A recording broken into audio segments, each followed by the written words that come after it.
Fuck you think you fall. Nobody's calling, boy, you should be picking up the phone.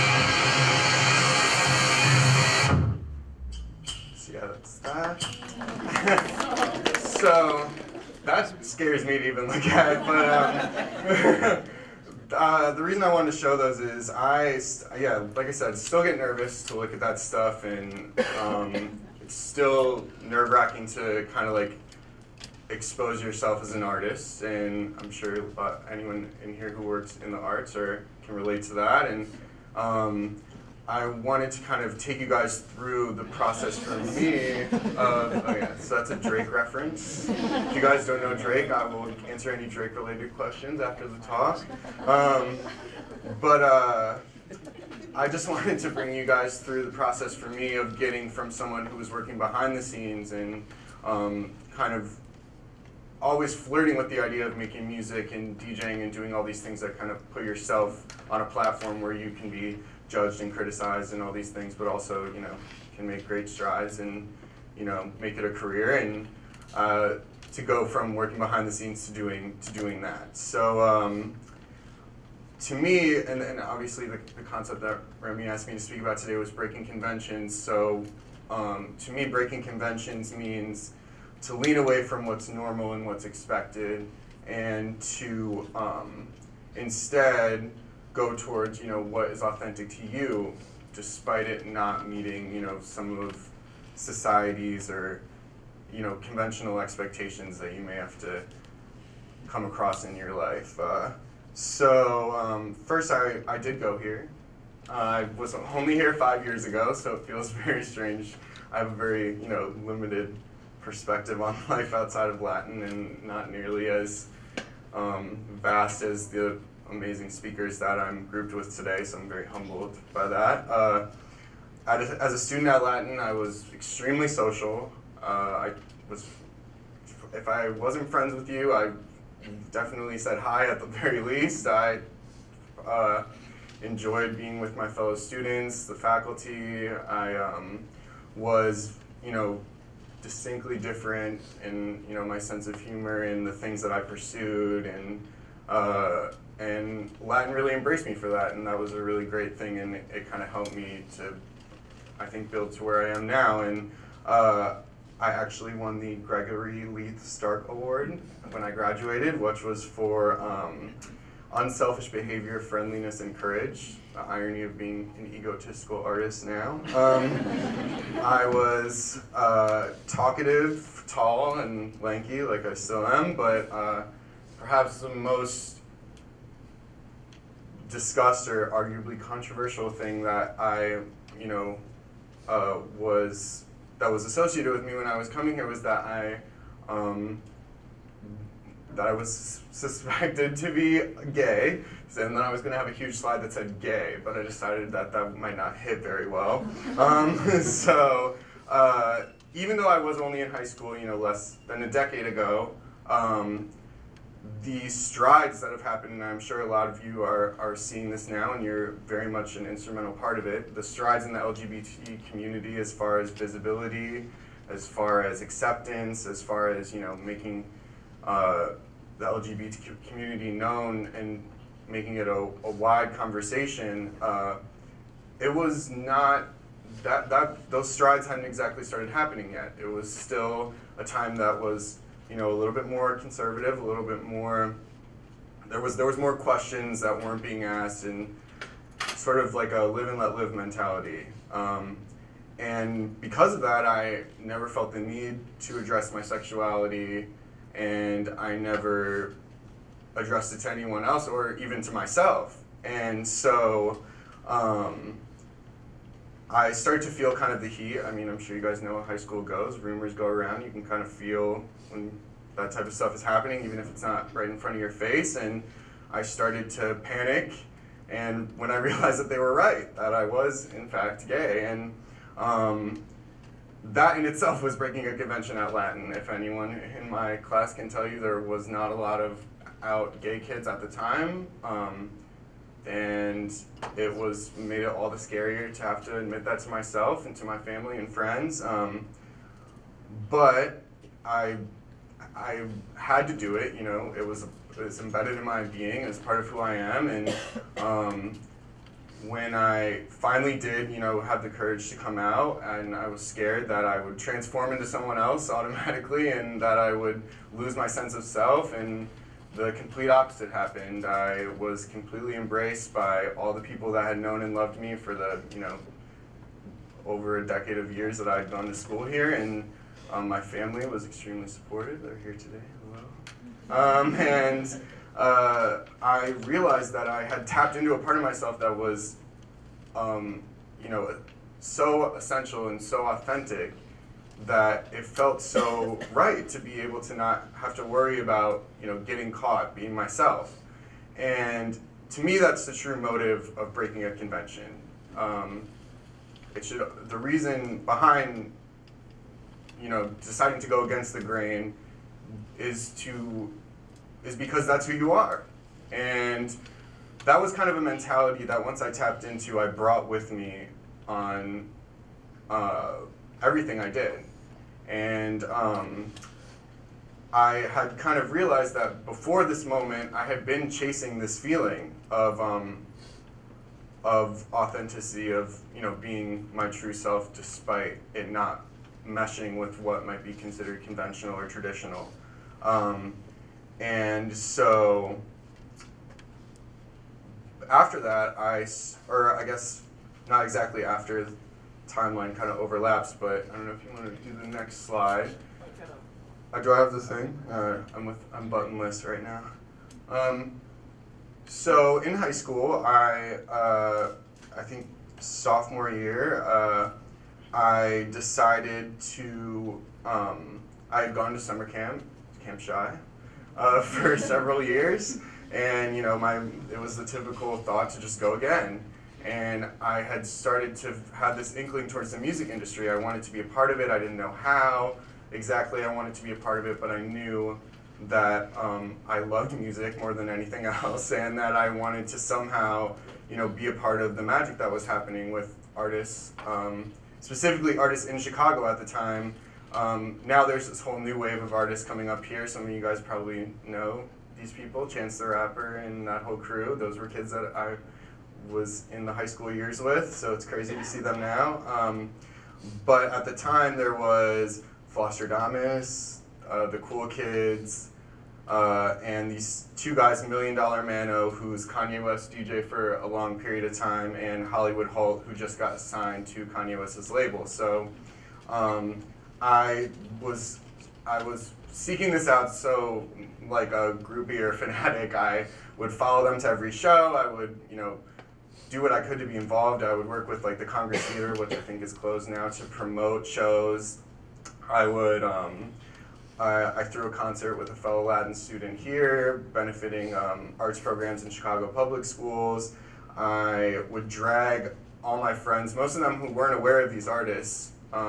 This just wasn't a world that the kids at Latin were tapped into. I would drag them to street fairs and dingy bars to see these artists play. And instead of going to summer camp, I decided that this was what I wanted to pursue. It was another scary sort of coming out moment where I had to, you know, take on this lane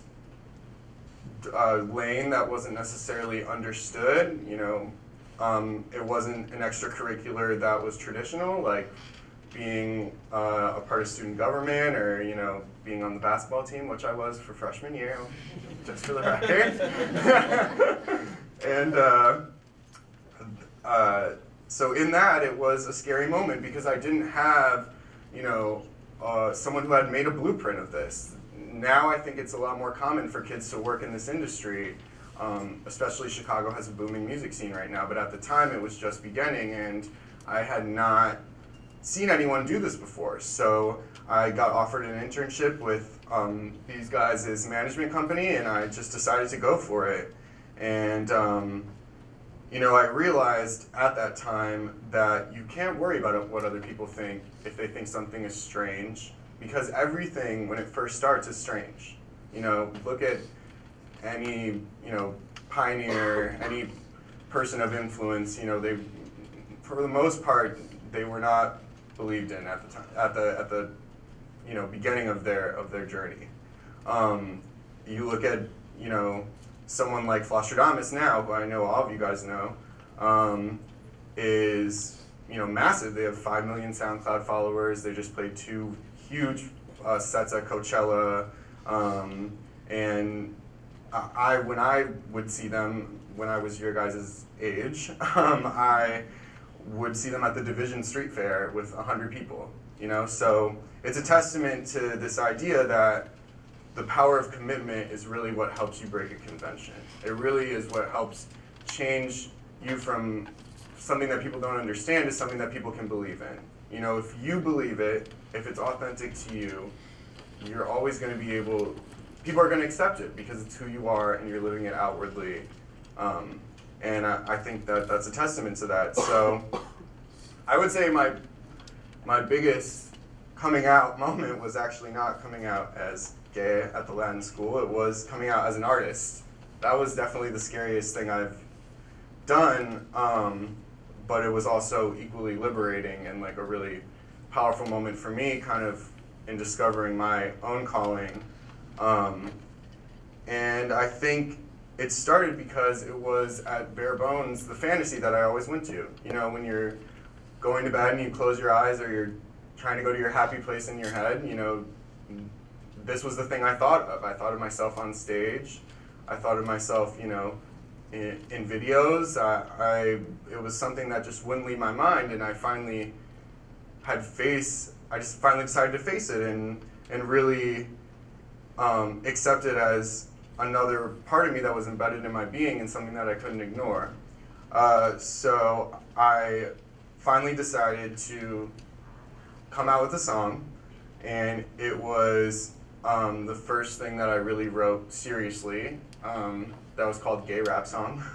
And it was kind of a criticism of the media's projecting onto this rapper Macklemore the idea that he was this exalted gay rights activist, when in reality he was a straight male. So I was upset with the fact that there was no representation of gay artist or the gay, you know, struggle, or the LGBT problems that the LGBT face by an actual gay person. You know, here was this guy who was married to a woman, and it just didn't click for me. So the song was really cathartic in that I had to face 2 different things that made me uncomfortable. The idea that I wanted to be an artist and didn't want to look like a complete jackass while doing it, and that I, you know, had these qualms with homosexuality, and, you know, not something that I normally would articulate, especially not to, you know, like in music, in a platform that could be, you know, heard by whoever wanted to hear it. And it was a really scary moment, and the Huffington Post picked it up, and it ended up, you know, getting some good traction, and I got some good praise from it. And in that moment, I realized that really leaning into your authenticity and away from whatever conventions you're expected to exist in or adhere to is the way to really find your true calling, to find your true passion. And, you know, it is a cliche phrase that's as old as time, but, you know, being true to yourself it's one of the truest things that you can do. And I think that, if you want to go to the last slide. So since then I've gotten to do some cool stuff. I was profiled in the New York Times. I got to do that video with Kid Sister, who's one of the artists that I grew up idolizing. I got to DJ with Questlove, which was cool recently. And I've gotten to have a bunch of great opportunities from, you know, being able to say I am an artist. This is something I want to do, and it's been terrifying and exciting, and it's something that I feel has really resonated with me, this idea that that to become who you want to be, you need to go against the grain. And so and of course, I'm not saying that this is a seamless thing. I'm not saying that if you decide to take on something or be something that is not conventional, that all of a sudden confetti is going to fall from the ceiling and everyone's going to, make a circle around you and start, singing or whatever. But, and obviously I do get to experience some privilege. I was able to grow up in a family that was willing to understand and love me no matter what, and I, was able to go to an amazing school that provided me with a lot of opportunity. And of course, there are degrees of privilege and degrees of access, and coming out might be something that is more dangerous for others than it was for me. So I'm not saying that it's an easy thing, but it is an important thing, and I think that it's something that I obviously don't have the experience of these amazing speakers, but I will say for sure that that is something that I think is truly important to getting on the right path to being a successful person and a happy person, a fulfilled person. So my advice I would like to give you guys is, try it tomorrow, try it today, whatever. Close your eyes and go to your, quote unquote happy place. Go to the place that will make you the most happy, just to think about. If that place is on stage, that's where you should go. If that place is being homosexual, being transgender, being, anything that's an identifier to you that you haven't been able to access, that's where you should go. If it's working at a law firm, if it's, creating a new app, if it's anything, you should go there. You don't flee from it, run to it. And it's scary, and there's going to be things in your way, but I will say that you will find an unbeatable clarity if you're able to open yourself up and break conventions. And that clarity will take you very far.